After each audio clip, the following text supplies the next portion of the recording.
Vous êtes sur Reporter, le quotidien de l'écologie. Vous écoutez les grands entretiens. Laurence Marandola, bonjour. Bonjour. Vous êtes porte-parole toute nouvelle de la Confédération paysanne et vous êtes vous-même paysanne en Ariège. On est encore dans l'actualité de la dissolution des soulèvements de la terre. Une question, en fait, la FNSEA, la Fédération nationale des syndicats d'exploitants agricoles, commet souvent des actes violents, parfois des agressions physiques, parfois des maisons saccagées, parfois des dégâts devant des préfectures. Pourquoi la FNSEA n'est-elle pas poursuivie par le ministère de l'Intérieur pour les dégâts qu'ils commettent ? Effectivement, la FNSEA est connue pour de nombreux faits de violence envers des structures publiques. On peut penser au Centre des impôts, à la MSA, la Mutualité sociale agricole. C'est des événements qui ont maillé toute l'histoire de la FNSEA depuis longtemps. Ils ont effectivement été très très rarement poursuivis, très rarement punis pour parfois des violences qui ont un coût lourd financier pour la société. On imagine qu'il y a une forme de connivence qu'on connaît assez bien entre la FNSEA et les pouvoirs publics qui font qu'ils n'ont jamais été réellement inquiétés pour certaines de leurs actions. Il y a une justice à deux vitesses ? Si on le compare avec la dissolution des soulèvements de la terre, clairement, on voit bien que c'est pas les mêmes mécanismes qui s'appliquent, la même répression ou criminalisation, elle n'est pas du même ordre. Après, c'est pas non plus du tout le même type de structure et de statut. La FNSEA, je dois évidemment le reconnaître, on a exactement les mêmes statuts syndicaux. Pour autant, c'est pas non plus un blanc-seing pour faire n'importe quoi. Voilà, les statuts sont un poil différents. Le mouvement est un mouvement des soulèvements de la terre. Pour autant, ça autorise pas ces attaques extrêmement dures qui, pour nous, cette dissolution, c'est une attaque à la liberté d'exprimer, d'avoir des opinions qui peuvent être différentes, de les exprimer, l'expression, et de manifestation et d'organisation. C'est de ça qu'on parle avec la dissolution du mouvement des soulèvements de la terre. Et la Confédération paysanne est alliée au soulèvement de la terre ? Alors effectivement, dans les combats qui sont les nôtres, comme syndicat agricole de paysannes et de paysans, nous, dans la défense des travailleurs de la terre, on mène des actions qui visent, depuis notre création, depuis 1987, à dénoncer l'agro-industrie et toutes ses dérives, toutes les attaques à ce que peut être l'agriculture paysanne, le vivant. Et du coup, ces combats-là, est-ce que l'émergence des soulèvements de la terre et de leurs propositions ont trouvé un écho ? Évidemment qu'on avait... C'est devenu une évidence qu'on avait des choses à se dire, qu'on partage des combats, et qu'on, en particulier sur la défense des communs, la préservation du foncier contre l'accaparement, l'artificialisation des terres, la bétonisation par des grands projets, ou l'accaparement de l'eau, c'est devenu une évidence qu'on avait des choses à se dire et des actions à mener en alliance, comme ça a pu l'être le cas sur plusieurs, en particulier sur les méga-bassines, oui. Les méga-bassines à Sainte-Soline notamment, ou à d'autres endroits. Oui. La Confédération paysanne a dans son histoire participé à des sabotages. Je pense au McDo de Millau il y a bien longtemps, avec José Bové, qui d'ailleurs avait été en prison, avec les faucheurs OGM qui ont succédé aux actions d'arrachage par des paysans de la Confédération paysanne, aussi à l'usine des 1000 vaches, où l'un de vos prédécesseurs avait participé à une dégradation et Reporter en avait été témoin. Ça veut dire quoi ? Et participer à des actions de soulèvement de la terre où il y a eu des aspects effectivement de désarmement, comme ils disent. Quel sens cela pour la Confédération paysanne ? Il n'est plus possible de faire autrement ? Alors, nous, on appelait, dans le monde d'avant, on va dire, ces actions du démontage, que ce soit le McDo à Millau, le fauchage d'OGM, et la ferme des 1000 vaches, comme vous l'avez dit, on appelait ça du démontage. Aujourd'hui, il y a d'autres sémantiques. On est quand même attaché à appeler ça du démontage, puisque c'était démonté, les pièces étaient là. On l'a récemment fait sur une bassine à Cran-Chaban, une bassine illégale, en novembre 2021, où la Confédération paysanne a démonté une pompe qui servait à puiser dans la nappe phréatique pour mettre l'eau dans la bassine. Voilà, ça, c'est depuis longtemps. Quand on porte des sujets, ça a été le cas à Millau, c'était suite aux accords commerciaux avec les États-Unis, les 1000 vaches contre l'industrialisation, le fauchage évidemment contre les OGM. quand sur tous ces sujets, on avait travaillé le fond, fait des propositions, expliqué pourquoi ces politiques publiques, ces décisions d'aller vers des accords hyper néolibéraux, l'industrialisation était hyper délétère. Nous, on a fait des propositions dans un autre sens, quand au bout d'un moment, on n'est jamais entendu. Ces actions de lanceurs d'alerte, de démontage, s'imposaient à nous et continuent à s'imposer à nous.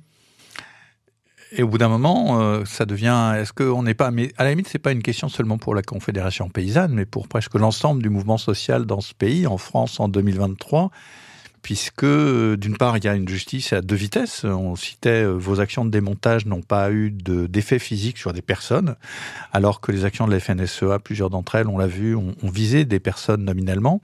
Premier point, pourtant la FNSEA n'est pas poursuivie, alors que la Confédération paysanne, ou a pu l'être, ou les soulèvements de la terre le sont. Et on a l'impression, comme en général, toute protestation sociale maintenant se trouve à une fin de non-recevoir, quels que soient les arguments posés. Donc, comment analyser en fait cette espèce d'impasse démocratique dans laquelle nous nous trouvons ? Déjà, c'est réellement une impasse démocratique.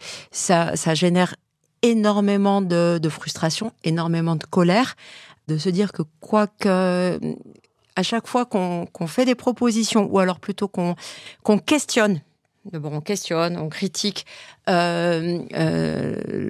globalement le modèle agro-industriel pour ce qui nous concerne à la Confédération paysanne, la seule forme de réponse qu'on va avoir, dans le meilleur des cas, c'est du silence, du mépris, du dénigrement, mais jamais de réponse. Jamais, ni même jamais de vrai dialogue, en fait. Pour poser les choses, il y a des désaccords, on voit les choses différemment, au moins on le pose, on s'écoute.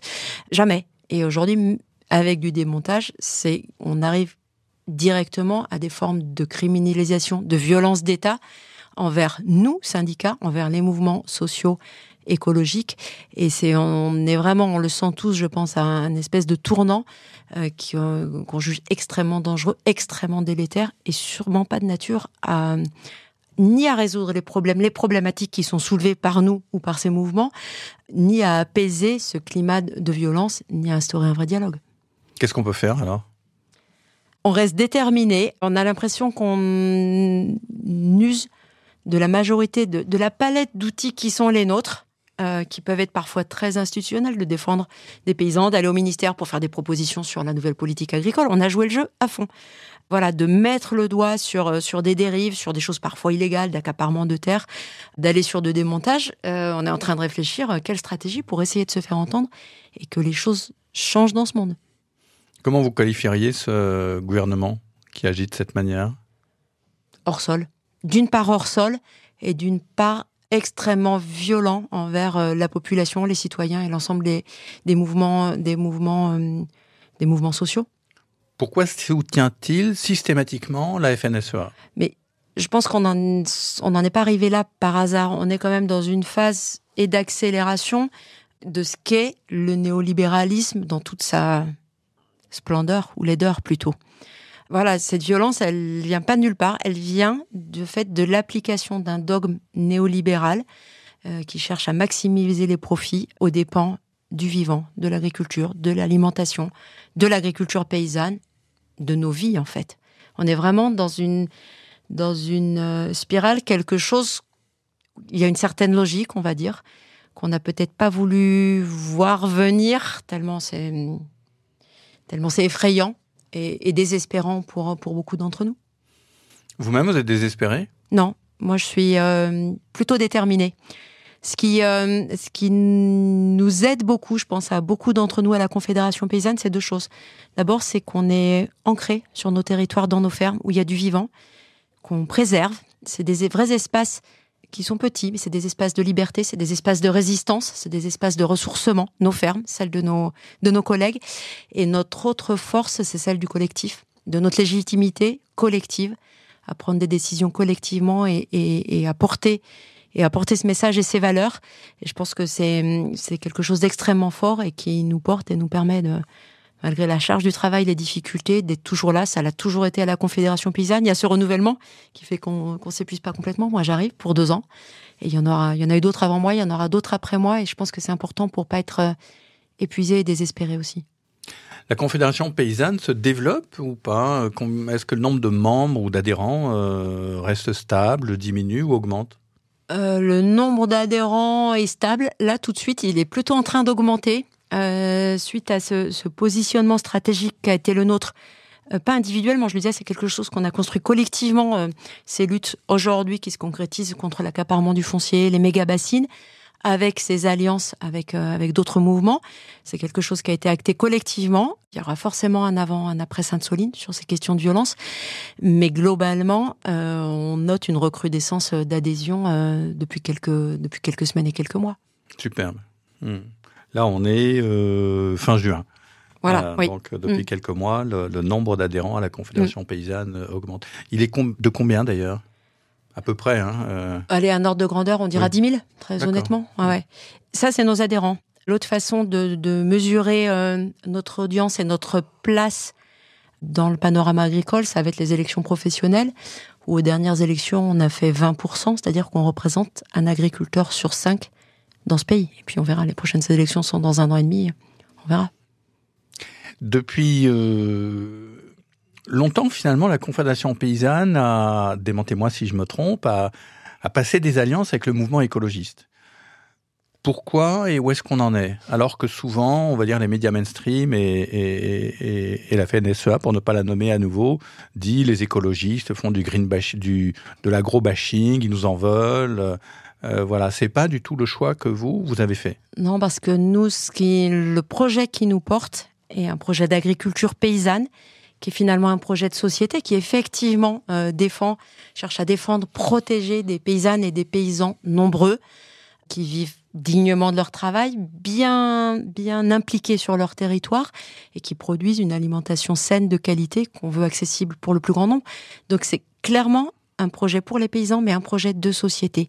Il n'y a pas chez nous, au contraire, de notion de repli corporatiste, genre les paysans contre le reste du monde ou contre leurs voisins. Ça n'a jamais été le cas. Et du coup, effectivement, il y a toujours cette histoire très longue depuis le début d'alliance, de dialogue avec, je dirais, les forces progressistes, même au-delà du mouvement écologique. Vraiment, l'ensemble des forces progressistes, ça l'a toujours été. Et ça restera parce que c'est le fondement du projet agricole et de société qu'on porte. Vous avez eu l'occasion de rencontrer, par exemple, Sophie Binet, la nouvelle secrétaire nationale de la CGT? Pas encore. On a eu l'occasion de rencontrer son prédécesseur. Je sais que certains membres la voient très prochainement. Ça, c'est une autre des composantes du mouvement social en grand auquel on est partie prenante. C'est l'Alliance écologique et sociale, où il y a plusieurs syndicats, dont la CGT, qui est en train de se réorganiser aussi suite à son congrès. Donc moi, j'ai pas encore eu l'occasion de la rencontrer. J'espère pouvoir le faire rapidement. Qu'il y ait des femmes à la tête de grandes organisations comme la vôtre, comme la CGT, on pourrait citer aussi la CFDT, qui est une nouvelle dirigeante. Est-ce que ça change quelque chose dans la façon de militer, de porter la parole, de défendre aussi les mandants ou les paysans, par exemple, que vous représentez, ou les ouvriers, les employés que représente Sophie Binet? Je pense que ça traduit une évolution de la société, du rapport au pouvoir, à ce que peut représenter des personnes. Moi, je suis pas à la tête de la Confédération paysanne, je suis porte-parole de la voix collective. J'insiste beaucoup là-dessus. C'est la première fois que le porte-parole à la Confédération paysanne est assumé par une femme seule. Et ça me semble être, du coup, j'en suis fière, c'est une forme de responsabilité, mais ça me semble être dans l'évolution logique de la société et du monde agricole. Voilà, où nous, dans nos statuts, on a instauré depuis pas mal de temps une mixité au tiers, qu'aujourd'hui on dépasse très largement dans nos instances nationales. On est à 43% de femmes, je pense. Donc voilà, c'est pas anodin. Et j'imagine que dans les autres syndicats, il y a des évolutions qui doivent être similaires. Alors que le monde paysan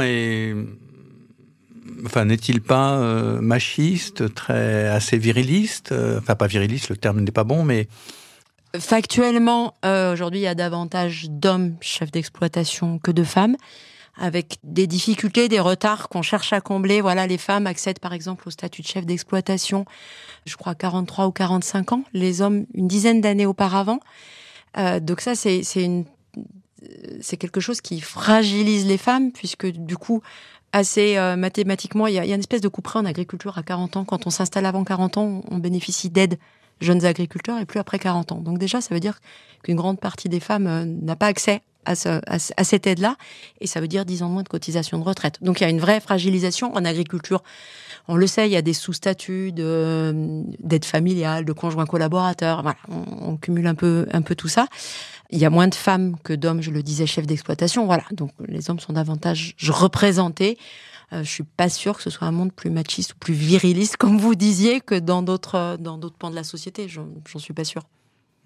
D'autant plus que souvent, dans une exploitation, le couple travaille ensemble, enfin se complète beaucoup, où la femme pourra avoir un travail en ville qui va compléter le revenu. Il y a un peu tous les cas de figure, oui. Mais il y a pas mal de gens qui peuvent travailler en couple. Nous, par exemple, là-dessus, à la Confédération Paysanne, on a énormément travaillé pour un statut, c'est un peu technique, mais qui s'appelle les GAEC. Avant, c'était pas possible entre époux ou entre conjoints. GAEC, groupement agricole en commun. Jusque dans les années 2000, je dirais, c'était pas possible de le faire entre époux ou entre conjoints. Donc clairement, l'homme était chef d'exploitation, la femme un peu avec un sous-statut. La Confédération Paysanne a beaucoup poussé pour que ce soit possible entre époux, entre conjoints, pour avoir vraiment une équité au niveau du statut, de la rémunération, de la prise de décision. Voilà, ça fait par exemple partie des combats qu'on a pu mener. Vous-même, d'ailleurs, en Ariège, vous êtes à la tête du GAEC ou de l'exploitation que On n'est pas en GAEC. Je suis chef d'exploitation. Voilà. Mon mari est sur l'exploitation, mais pas chef d'exploitation. Et il y a une salariée. On est 3 personnes. Reporter, le quotidien de l'écologie.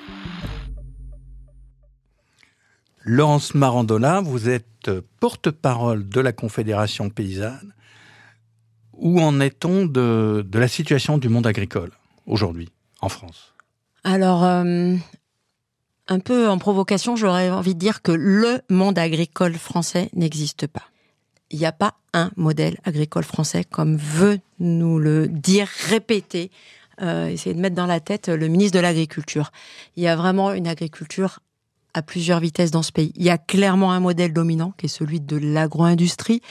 Les chiffres parlent d'eux-mêmes, là, avec des fermes qui se sont terriblement agrandies, spécialisées, simplifiées, des grandes parcelles, tout ce qu'on connaît. C'est un modèle extrêmement soutenu par les politiques publiques, extrêmement intégré aux filières de transformation agro-industrielle et alimentaire. Et il y a d'autres modèles. Il y a un modèle d'agriculture paysanne avec des fermes souvent de taille plus petite, et qui ont aussi plus de difficultés. Mais cette ferme, alors on est un peu aux deux extrêmes, il y a quand même un modèle prédateur de l'autre. Pourquoi prédateur ? Parce que le modèle agro-industriel, je le disais, s'agrandit, a besoin de davantage de terres, a davantage de moyens, davantage de soutien public. Les règles du jeu, elles sont faites un petit peu pour ce modèle, sur l'accès au foncier, sur l'accès aux aides de la PAC. Et du coup, c'est un peu l'histoire de Goliath, là. Et les autres ont beaucoup de mal à pouvoir faire valoir le fait de s'installer, d'accéder à du foncier, d'accéder à des soutiens quand on est un petit maraîcher par rapport à des grosses fermes. Et la prédation, elle s'exerce très clairement. On était plus d'1 million de paysans à l'aube des années 90. Aujourd'hui, on est clairement en dessous de 400 000 et on en a perdu. Il y a eu une disparition, un espèce de plan social. On a perdu 100 000 agriculteurs entre 2010 et 2020. Je vous parle pas du siècle dernier. C'est vraiment ça, une forme d'hécatombe, et c'est pas une fatalité. C'est pas parce que c'est dur ou je ne sais quoi. C'est vraiment quelque chose qui est la conséquence on va dire depuis la sortie de la Seconde Guerre, de politiques publiques qui sont allées dans ce sens de la productivité, de la compétitivité et d'un modèle agro-industriel. Mais qui en même temps...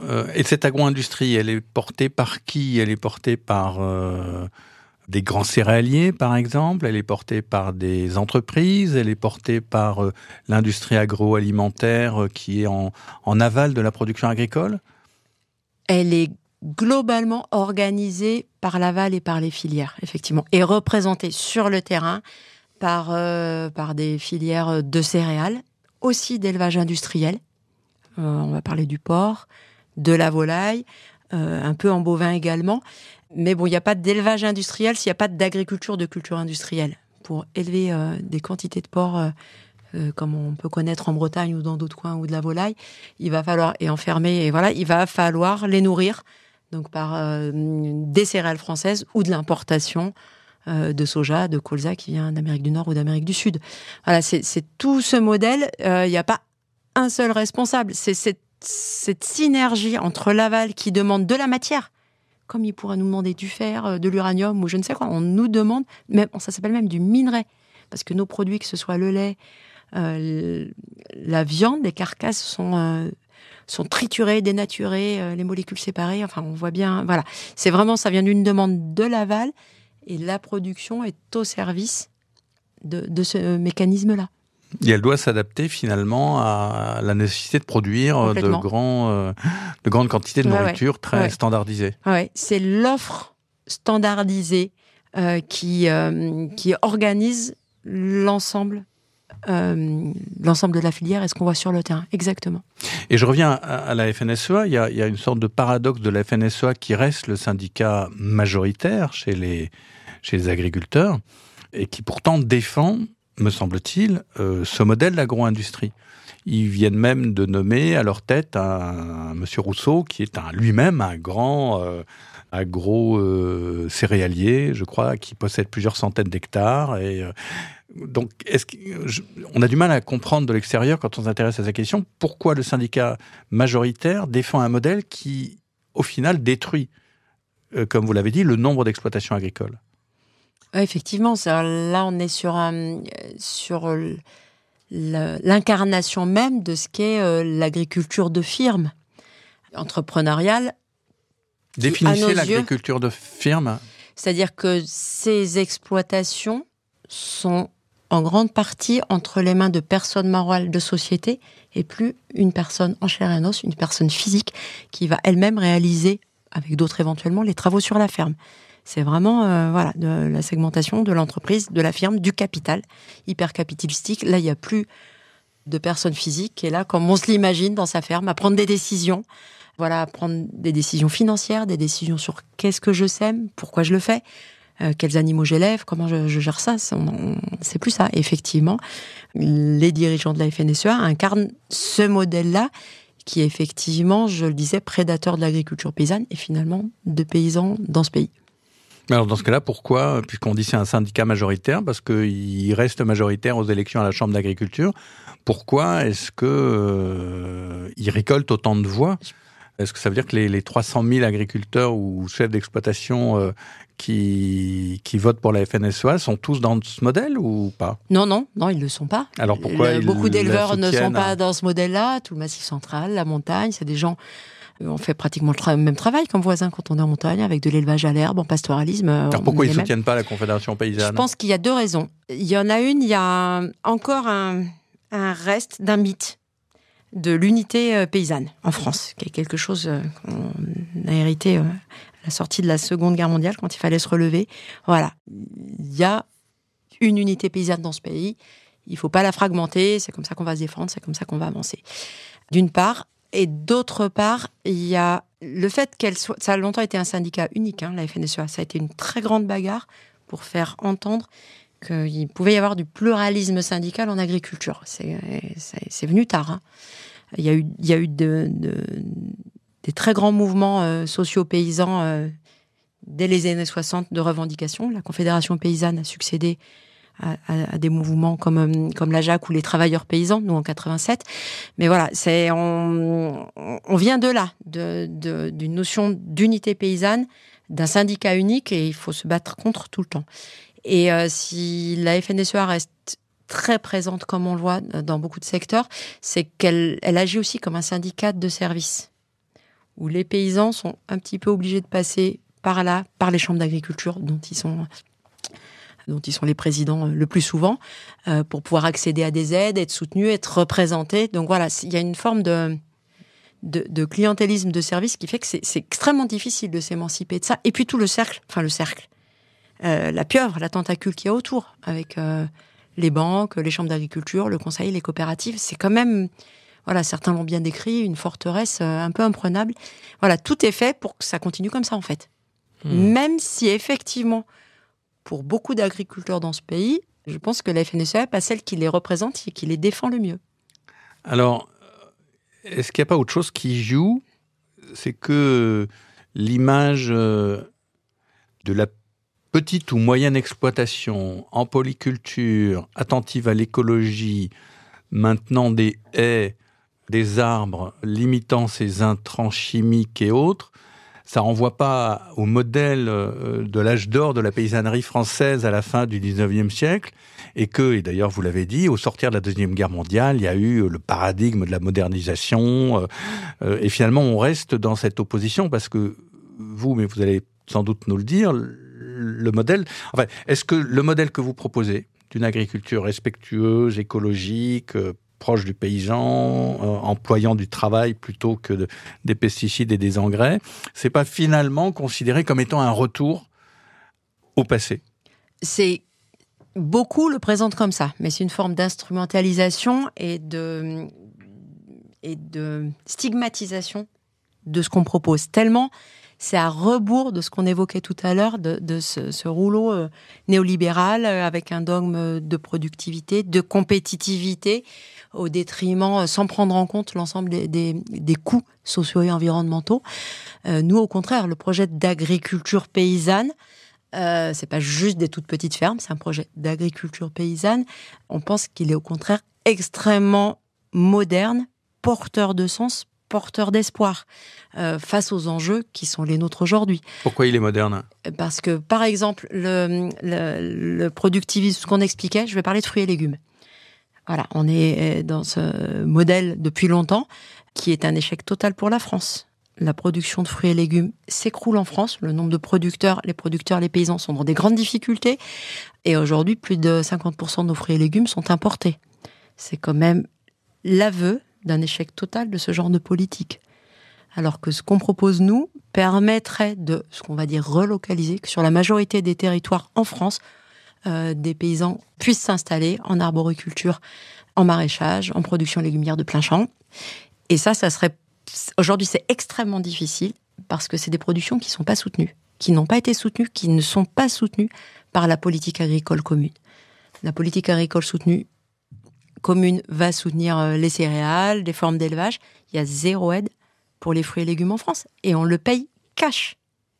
Alors vous proposeriez quoi pour que, par exemple, les producteurs de fruits et légumes retrouvent une capacité économique à survivre, à travailler, et donc à nous fournir les Françaises et les Français en abricots, en pommes, en cerises, en kiwi. Deux mesures extrêmement simples qui pourraient changer les choses très rapidement. La première, c'est que les aides de la PAC, j'y reviens toujours, c'est un peu le nerf de la guerre quand même. La politique agricole commune, c'est 9 milliards d'euros par an. Et bien, au lieu de la répartir par surface au nombre d'hectares, donc plus je suis grand, plus j'ai d'aide, quoi que je fasse, quoi que je produise ou que je produise pas d'ailleurs, soit une partie de cette enveloppe soit répartie aux actifs, aux paysans tous, qu'on fasse des céréales, des fruits et des légumes. Ça va tout changer. Quand on a 0 euros d'aide ou 10 000, on voit pas les choses venir de la même façon.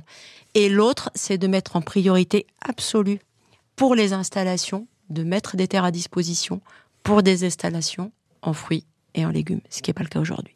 Et ça, comment on fait ? Parce que la propriété de la terre, c'est le cœur de... C'est un gros sujet dans notre pays, la propriété de la terre. Pas que dans notre pays, je me rappelle ce livre de Balzac que vous avez peut-être lu, Les paysans. Il y a toute une littérature qui parle des paysans, et voilà, il y a quelque chose qui se joue autour de la terre, mais d'affectif, d'émotionnel, et de patrimonial aussi, oui, bien sûr. Alors, il faut savoir quand même qu'en France, tous les paysans, on n'est pas propriétaires de notre terre. Une partie vont être propriétaires en nom propre, où il y a des montages sociétaires que j'ai un peu évoqués précédemment. D'autres vont être locataires fermiers. On a un statut du fermage qui est extrêmement intéressant. Voilà, ça c'est la première chose. Donc, même si c'est difficile, ce lien au foncier, à la terre, on pourrait presque voir comme une chance le fait que la moitié des agriculteurs ont plus de 55 ans aujourd'hui, c'est-à-dire qu'ils sont censés partir à la retraite, même à 64 ans, on va dire, dans 9 ans, ou plus, et que c'est une occasion qu'il ne faudra pas rater pour ces fermes, se donner les moyens d'accompagner ceux qui vont partir à la retraite et de réfléchir ce qu'on fait avec ces terres-là. On a quand même, plus que sur le papier en France, un outil qui s'appelle la SAFER pour réguler, protéger les terres agricoles. Il va falloir s'en saisir à plein et se donner les moyens un peu avec de la contrainte probablement, que des grandes fermes puissent peut-être être réorganisées en plusieurs structures ou des fermes collectives pour que davantage de personnes puissent s'installer et produire, ce qu'on parlait tout de suite, des fruits et des légumes ou dans des grandes plaines céréalières, remettre un peu d'élevage, voilà, rééquilibrer un peu les choses. Ça va pas se faire tout seul. S'il n'y a pas une politique agricole et alimentaire un peu exigeante, on n'y arrivera pas. Ben là, on n'est pas près d'y arriver, puisque les SAFER, maintenant, avant, elles avaient un soutien de l'État. Maintenant, elles doivent trouver l'essentiel de leurs ressources dans les mutations. Donc, elles ont intérêt à vendre et plutôt à des grandes firmes qu'à des jeunes qui essayent de s'installer avec très peu de capital. Donc, tout le système est bâti, en fait, pour permettre cette concentration des terres et non pas la répartition que vous proposez. Oui, c'est extrêmement délétère, extrêmement dangereux. Nous, on considère qu'on va dans le mur. Enfin, il en va de la souveraineté alimentaire de notre pays et de nos concitoyens. Si on continue comme ça, on va être en grande difficulté pour la production d'aliments pour nos voisins. Je veux quand même rappeler que M. Macron, au tout début de son premier mandat, à l'occasion du discours de Rungis, pour le Covid, a dit que c'était une folie de déléguer notre alimentation. Il y a aussi la production de médicaments, mais on est sur les mêmes schémas, de déléguer notre alimentation. On ne peut pas tenir ce discours et derrière avoir un ministère de l'Agriculture qui promeut en fait l'inverse. Donc, il y aurait les solutions pour résoudre le désastre qui semble toucher le monde paysan et agricole, mais tout le système et le système de pouvoir s'y refuse et maintient un système agro-industriel. Oui, les solutions existent. De nombreuses fermes montrent qu'on peut faire de l'élevage en Bretagne, en système herbagé, enfin vraiment des beaux projets, de la polyculture élevage, du pastoralisme, des gens qui arrivent à faire du chouette boulot autour des fruits et légumes, du circuit court ou du circuit long d'ailleurs. Donc les solutions, elles sont là. On n'a pas à les inventer en fait. Il y a plein de fermes qui font ce travail. Il faut les déployer en fait. Et pour ça, il faut des outils que j'expliquais en politique agricole, autour des soutiens, autour de la répartition du foncier. Mais si ces exemples que vous citez réussissent alors même qu'il n'y a pas d'aide, pourquoi ne sont-ils pas plus imités ? Parce que c'est des gens extrêmement brillants. Oui, il y a des gens, mais pas seulement parce qu'ils sont au bon endroit au bon moment, parce qu'ils ont développé des stratégies bien, mais pour le dépasser ces phénomènes d'alternatives. Parfois on nous dit c'est des niches commerciales. C'est le propre d'une alternative, d'une niche, pour passer à l'étape, les massifier, le généraliser. Ça demande un changement de politique plus globale. Oui, c'est un petit peu, je vais prendre un exemple, les reporters montrent qu'il y a une niche, il y a une possibilité d'une alternative dans le financement de la presse, mais pour que ce soit à une échelle plus grande, il faudrait que tout le système de répartition des aides d'État à la presse, qui pour l'instant est orienté vers les titres des milliardaires, soit réorganisé pour favoriser la floraison d'une presse indépendante. Exactement, voilà. On parle, voilà. Je pense que c'est tout à fait comparable. Ouais, c'est intéressant.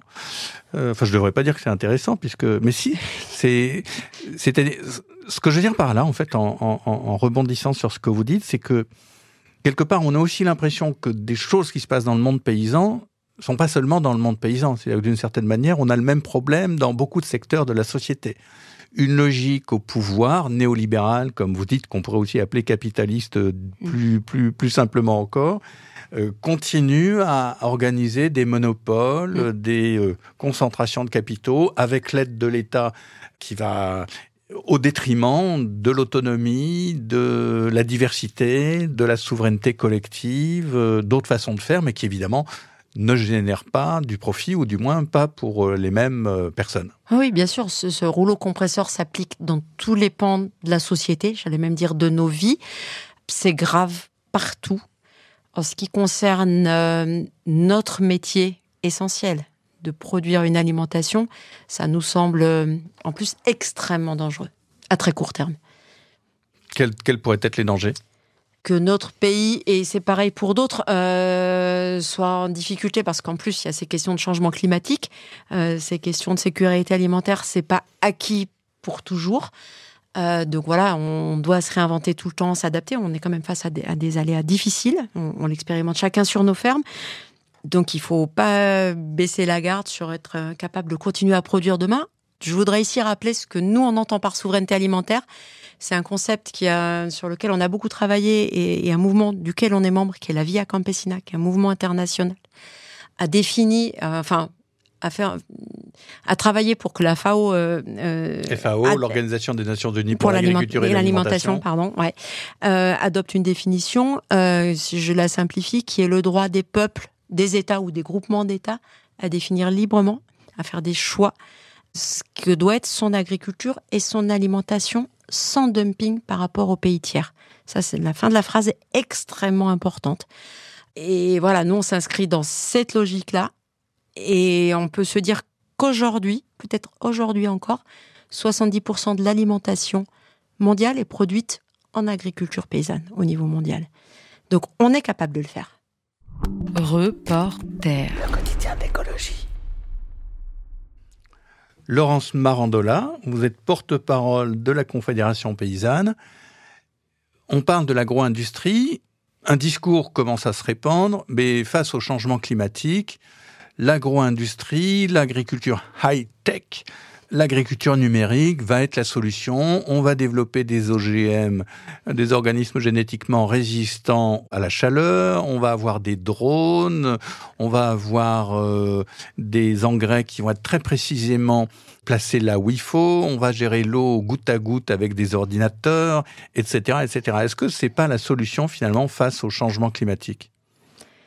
Pour nous, sans rejeter l'ensemble des techniques un peu évoquées, enfin certaines si, franchement, les OGM, nouveaux OGM restent des OGM, ça nous semble.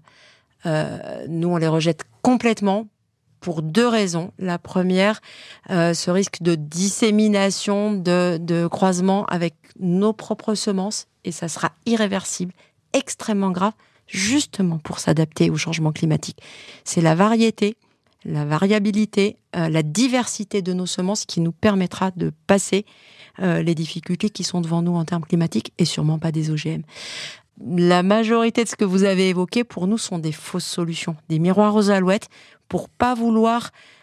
c'est une démarche toujours que la science va tout résoudre. Va résoudre ce que la science et l'industrialisation ont causé de dommages à l'environnement, que la science va résoudre ça. C'est un serpent de mer là qu'on entend toujours, même des choses assez hallucinantes sur la captation du carbone.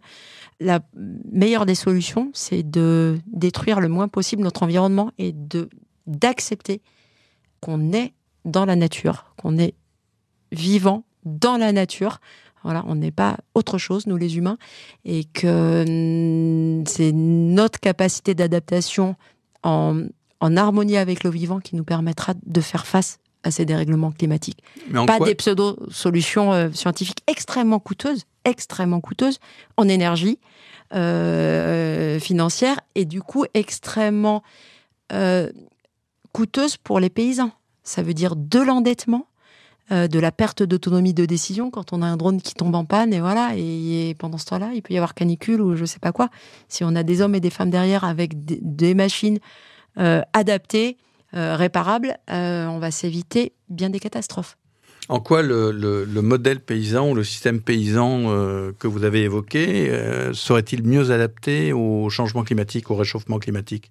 Parce que d'une part, il est moins dépendant d'intrants qui sont chaque fois plus coûteux en énergie, en finance pour les paysans, et parce que l'observation, le savoir-faire, le savoir-être de quelqu'un sur son territoire, à nos yeux, est irremplaçable. Il peut être secondé par des travaux de chercheurs, des observations satellites, mais c'est cette présence au quotidien, auprès du vivant, qui permettra de s'adapter, de percevoir ce qui se passe et de prendre les meilleures décisions. Il n'y a que comme ça qu'on peut voir lesquelles de nos variétés sont les mieux adaptées, ont résisté telle année à telle chose, de travailler avec des variétés, des races d'animaux aussi plus rustiques. Il n'y a pas d'autre façon de faire. Il y a une autre tendance forte dans la société à l'heure actuelle, c'est, y compris dans les milieux écologistes, voire surtout chez eux, c'est de ne plus manger de viande. Et donc même de militer pour le végétarisme, voire le véganisme. Comment est-ce que la Confédération paysanne vous confrontez à cette critique ? Alors, on entend bien combien ça traverse ces milieux. Après, pour nous, c'est un raccourci trop court. Pour sauver le climat, devenez vegan, je vais le dire comme ça. Ça nous semble ne pas prendre en compte l'ensemble de ce qu'est l'élevage. Clairement, il n'y a pas d'agriculture sans élevage. Alors après, il y a élevage et élevage. Et je pense tout le monde aujourd'hui est capable de comprendre que l'impact climatique, l'impact pour nos sociétés d'un élevage industriel d'animaux enfermés qu'on va nourrir avec du soja importé, voire on a fait bien pire dans l'histoire. C'est quoi pire que le soja importé ? Eh ben, on va parler des veaux hormones. Ça a été des grands combats de la Confédération paysanne, par exemple. Voilà. Dans les années 70. C'est ça, exactement. Ouais.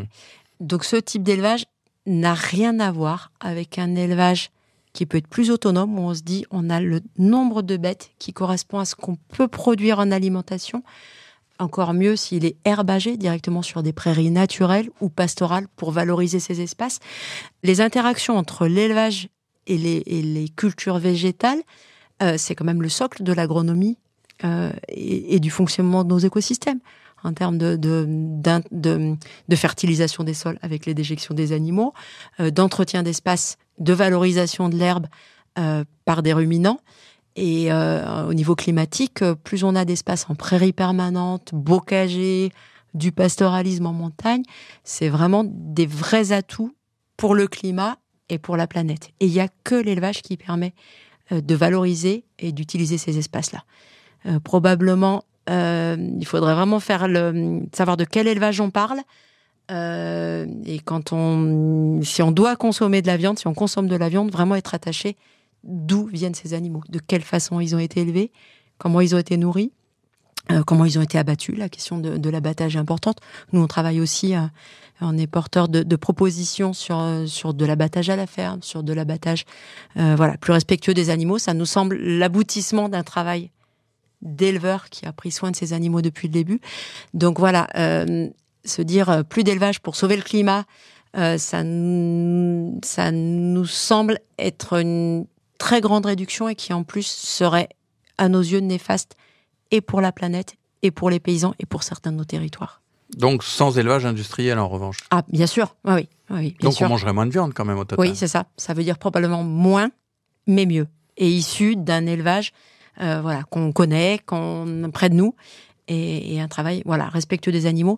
Parce que plus d'élevage, il y a un énorme risque. Ça veut dire qu'aujourd'hui, ce qui est des prés, pourraient être labourés pour devenir produire du soja, des lentilles ou d'autres types de protéines pour l'alimentation humaine. Et les prairies sont quand même extrêmement bénéfiques et indispensables pour capter du carbone, pour le cycle de l'eau. Donc voilà, dire on arrête tout élevage, les conséquences pourraient être graves aussi au niveau environnemental. Une alternative qui s'est développée dans les 10-15 dernières années, c'est l'agriculture biologique. Un certain nombre d'éleveurs, notamment laitiers, mais aussi d'autres productions s'y sont engagés. Et puis patatras, depuis 2 ans, chute des cours, crise de l'agriculture bio, et beaucoup de ces agriculteurs qui étaient entrés en conversion se retrouvent en difficulté. Alors, comment on fait face à cette crise d'une alternative qui semblait être une voie allant finalement vers le modèle que vous pronostiquez, que vous recommandez ? Effectivement, beaucoup de producteurs en agriculture biologique aujourd'hui sont en grande difficulté. Ce qui est extrêmement... Alors, ces difficultés, elles viennent aussi parce qu'ils sont relativement, on revient à la même chose, peu soutenus. La France a abandonné un mécanisme de soutien à l'agriculture biologique qui s'appelait le maintien à l'agriculture biologique, qui était une reconnaissance aux externalités positives de l'agriculture biologique. Je veux le redire ici, c'est 0 pesticides de synthèse, pas d'OGM. C'est quand même ça, l'agriculture biologique. Et la France a reculé en 2018, je crois, à arrêter ce soutien. L'agriculture, qu'elle soit conventionnelle, industrielle, biologique ou paysanne, c'est extrêmement difficile qu'elle puisse rémunérer les paysans sans soutien. C'est comme ça, l'agriculture conventionnelle est rentable, aussi avec des soutiens publics. Et du coup, aujourd'hui, ça nous semble extrêmement grave de livrer, c'est ce qui s'est passé ces dernières années, l'agriculture biologique entièrement aux lois du marché qu'on connaît. Après, il y a eu plusieurs facteurs. Il y a effectivement l'épisode du Covid, ce qu'on connaît de précarisation de grands pans de nos concitoyens pour lesquels c'est difficile de faire des choix de qualité à cause des prix. Mais c'est un modèle pour nous qu'il faut absolument soutenir, l'agriculture biologique, éviter absolument des déconversions. Ça serait un recul. On se dit qu'en environnement, il ne doit pas y avoir de marche en arrière. C'est la législation européenne et française. Mais se dire que des surfaces, des productions qui étaient engagées en agriculture biologique reviennent en agriculture conventionnelle, qu'on remette des pesticides, je pense qu'il faut l'éviter à tout prix. Parce que l'agriculture biologique, oui. Qui se produisent comme ça. Bien sûr, ouais. C'est pas encore massif, mais c'est pour ça qu'on est au moment où on peut essayer de l'enrayer. Parce qu'il faut savoir que l'agriculture conventionnelle a des coûts un peu cachés qu'on connaît de mesure, en particulier, par exemple, la dépollution de l'eau. On a une des qualités de l'eau potable, je parle, qui sont extrêmement mauvais en France. D'ailleurs, la France est souvent retoquée par l'Union européenne, par la Commission européenne à ce sujet. Et du coup, le fait de mettre des pesticides, c'est un coût induit par l'agriculture qui utilise des pesticides, colossal pour la société française. Et ces moyens-là, si on les mettait pour réduire sérieusement les pesticides ou garder le plus de surface possible en agriculture biologique, très rapidement, on aurait beaucoup moins de soucis de dépollution de l'eau, par exemple. Mais est-ce qu'on le fait ? Est-ce que ce gouvernement le fait ? Eh bien, la planification écologique qu'on est en train de vivre là en ce moment, avec des annonces attendues début juillet, nous annonce un doublement des surfaces en agriculture biologique. Aujourd'hui, on est aux alentours de 10%. C'est très en deçà des objectifs que s'était fixé la France une dizaine d'années en arrière. On parle aujourd'hui d'essayer de le doubler d'ici à 2030. Pour ça, c'est extrêmement souhaitable, je pense, pour l'environnement, pour la santé de nos concitoyens. Il va falloir mettre les moyens et puis se dire clairement ce qu'est l'agriculture biologique. Comme je vous le disais, c'est quand même 0 pesticides de synthèse, 0 GM. On a tendance un peu à banaliser ce que c'est. Pour vous, l'agriculture biologique, c'est le modèle vers lequel il faut aller, en fait ? C'est le modèle vers lequel on peut aller. Ce qui, pour nous, est surtout essentiel, c'est que chaque agriculteur, où qu'il soit, aujourd'hui, de ses pratiques, puisse progresser. C'est ça, pour nous, la priorité des priorités. Que chacun puisse progresser et de protéger, de soutenir ceux qui sont déjà dans des formes où ils sont déjà allés loin, ceux qui ont préservé des haies, ceux qui font de l'agriculture biologique, ceux qui font de la polyculture élevage. Vous disiez tout à l'heure un très grand nombre de paysans ont plus de 55 ans. Qu'est-ce qui va se passer d'ici une dizaine d'années quand beaucoup d'entre eux vont arrêter, alors que les systèmes d'installation de jeunes sont manifestement déficients ? On est, je pense, à une croisée des chemins en agriculture. Il y a deux évolutions possibles. Enfin, je vais un peu les caricaturer. L'une, c'est que globalement, ça parte à l'agrandissement.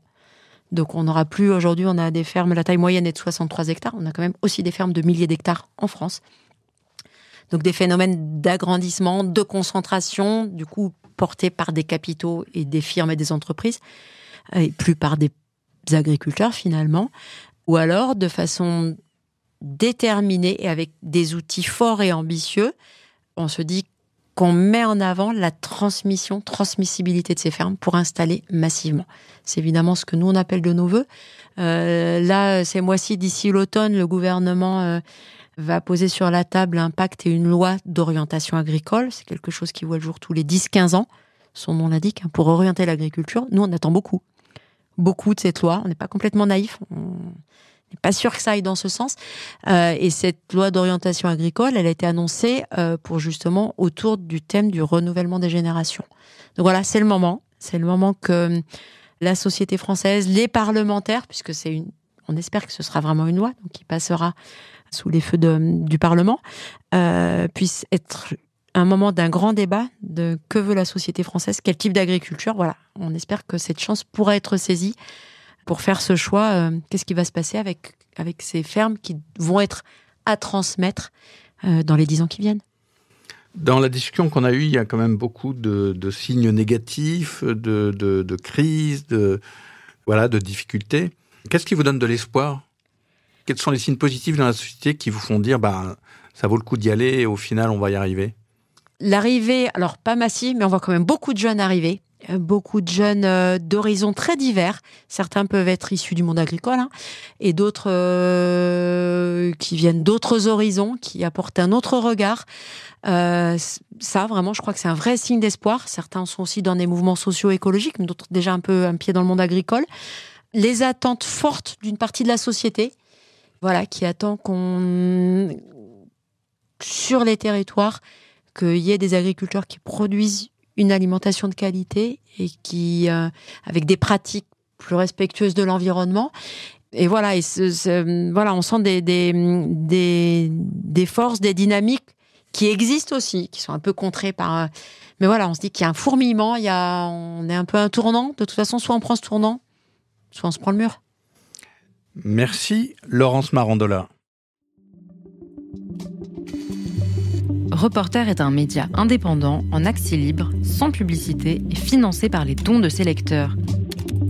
Pour nous soutenir, rendez-vous sur reporter.net/dons. Reporter. Le quotidien de l'écologie.